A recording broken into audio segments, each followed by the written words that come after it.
ఎమ్మిగనూరు ప్రాంత ప్రజలారా, ఈరోజు ఎమ్మిగనూరు నియోజకవర్గంలో ఆదోని జిల్లా సాధన చేసి మరి యువజన నాయకులు, మరి విద్యార్థి సంఘ నాయకులు, యువజనులు మరి ఈ పోరాటానికి పూనుకోవడం జరిగింది. ఈరోజు ఈ నిరాహార దీక్షలు, రిలే నిరాహార దీక్షలు అనేటివి మరి ఈరోజు 8వ రోజుకి చేరుకోవడం. ఈరోజు బహుజన్ సమాజ్ పార్టీ మరి అనుబంధ సంఘాలైనటువంటి బిఎస్ఎఫ్, బీబీఎఫ్ మేమందరం కలిసి ఈరోజు బహుజన్ సమాజ్ పార్టీ తరఫున మరి ఈ విద్యార్థి సంఘ నాయకుల ఉద్యమానికి, ఆదోని జిల్లా సాధన ఉద్యమానికి మా సంపూర్ణ మద్దతును ఈరోజు తెలియజేస్తూ ఉన్నాం. మిత్రులారా, మరి ఈరోజు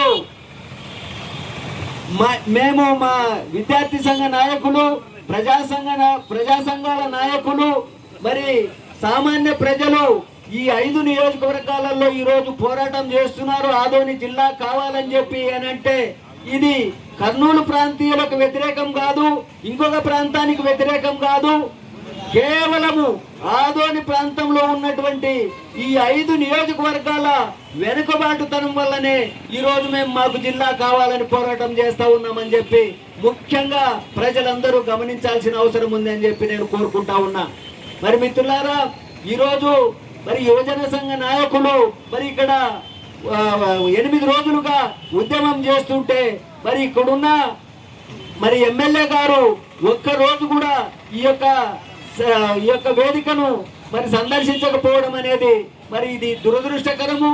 అయ్యా, నేను ఒక్కటే మిమ్మల్ని అడుగుతా ఉన్నా, గతంలో మీ నాన్నగారు శ్రీ బివి మోహన్ రెడ్డి గారు ఇక్కడికి మరి ఎక్కడో ఉల్లిందకొండ నుంచి ఇక్కడికి వచ్చి ఇక్కడ పోటీ చేస్తే ఈ ఎమ్మిగనూరు ప్రజలందరూ కూడా అఖండ మెజారిటీతో ఆయనను గెలిపించారు.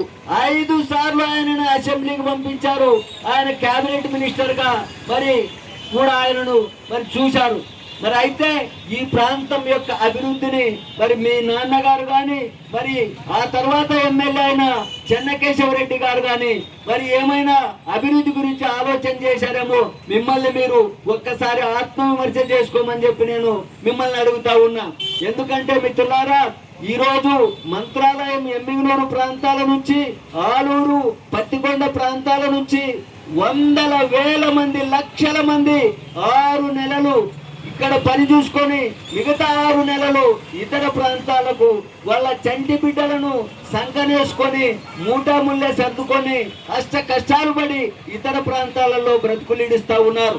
మరి మీరు ఏ విధమైన అభివృద్ధిని మీరు ఇక్కడ మరి మీరు చేశారో మీరు మా ప్రజలకి మరి ఆన్సర్ ఇవ్వాల్సిందిగా నేను మిమ్మల్ని అడుగుతా ఉన్నాను. మిత్రులారా, మరి ఈరోజు మంత్రాలయం నియోజకవర్గం ఉంది.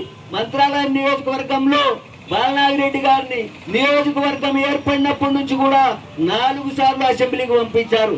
మరి 4 సార్లు ఆయన అసెంబ్లీకి పంపిస్తే మంత్రాలయంలో మీరు ప్రజల కోసం చేసిన ఒక గొప్ప కార్యం ఏదైనా మీ జీవితంలో చెప్పుకునే కార్యక్రమాన్ని మీరు ఏమైనా చేశారా మిమ్మల్ని అడుగుతా ఉన్నా.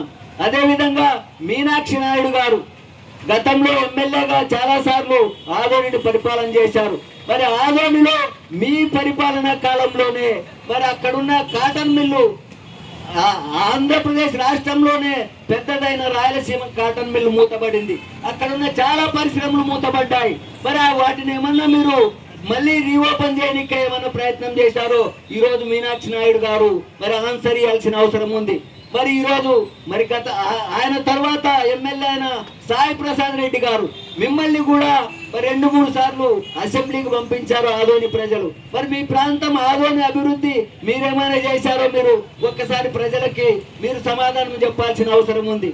ఎందుకంటే మీ 60-40ల పర్సెంటేజీలు తప్ప ప్రజల యొక్క ఇబ్బందులను, ప్రజల యొక్క స్థితిగతులను మీరు ఒక్కరోజైనా పట్టించుకున్నారా? అసెంబ్లీలో ఈ ప్రాంత వెనుకబాటుతనాన్ని గురించి, మీ నియోజకవర్గాల వెనుకబాటుతనాన్ని గురించి ఒక్కరోజైనా మీరు అసెంబ్లీలో మాట్లాడారా అని మిమ్మల్ని మరి అడుగుతా ఉన్నా.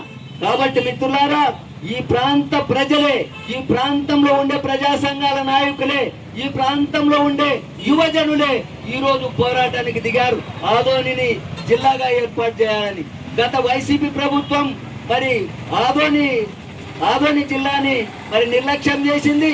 మరి వాళ్ళు జిల్లాకి అప్పుడున్న పాత జిల్లాలను 2 జిల్లాలుగా మాత్రమే 26 జిల్లాలుగా ఈ ఆంధ్రప్రదేశ్ రాష్ట్రాన్ని పునర్విభజన చేయడం జరిగింది. మరి ఈ ఆదోని జిల్లా మీకు ఆ రోజు కనపడలేదా అని చెప్పి వైసీపీ నాయకులను నేను ప్రశ్నిస్తా ఉన్నా. మరి ఈ రోజు ప్రజా సంఘాల నాయకులు మరి ఇక్కడ ఉద్యమాలు చేస్తుంటే మీరు మీ వాయిస్ని మీరు ఇవ్వకుండా మరి కేవలము ఈ యొక్క వేదికల దగ్గరికి వచ్చి మీ మద్దతును తెలుపుకోవడం కాదండి, మీరు చేయాల్సిందే చాలా ఉంది. మిమ్మల్ని ప్రజలు ఆదరించారు, చాలా సార్లు మిమ్మల్ని ఎమ్మెల్యేలుగా మరి అసెంబ్లీకి పంపించారు. ఆ రుణం తీర్చుకోవడానికైనా మీరు పెద్ద ఎత్తున ఈ ఉద్యమాలని ముందుకు నడిపించాల్సిన అవసరం ఉందని చెప్పి మిమ్మల్ని అడుగుతా ఉన్నా.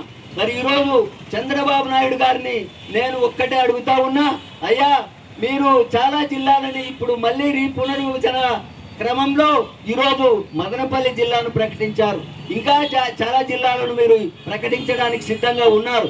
మరి అందులో మీకు ఆదోని ఏరియా ఎంత వెనుకబడి ఉందో మీకు కనపడటం లేదు అని చెప్పి నేను మిమ్మల్ని అడుగుతా ఉన్నా.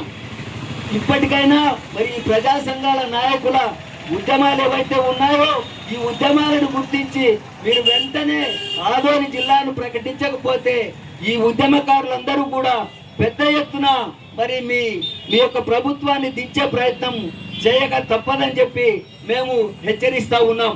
కాబట్టి మిత్రులారా, ఈ ఉద్యమం ఎంత తీవ్ర స్థాయికి వెళ్ళినా బహుజన్ సమాజ్ పార్టీ అనుబంధ సంఘాలన్నీ కూడా మరి ఈ ఉద్యమాలలో మరి ఖచ్చితంగా మా వంతు మేము వీళ్ళ వెన్నంటే ఉంటామని చెప్పి నేను సంపూర్ణ మద్దతును ప్రకటిస్తూ, ఇప్పటికైనా ఇక్కడున్న 5 నియోజకవర్గాల ఎమ్మెల్యేలు, గతంలో ఎమ్మెల్యేలుగా ఉన్న నాయకులందరూ కూడా మీరు పెద్ద ఎత్తున చంద్రబాబు నాయుడు గారిని మీరు ప్రశ్నించాల్సిన అవసరం ఉంది.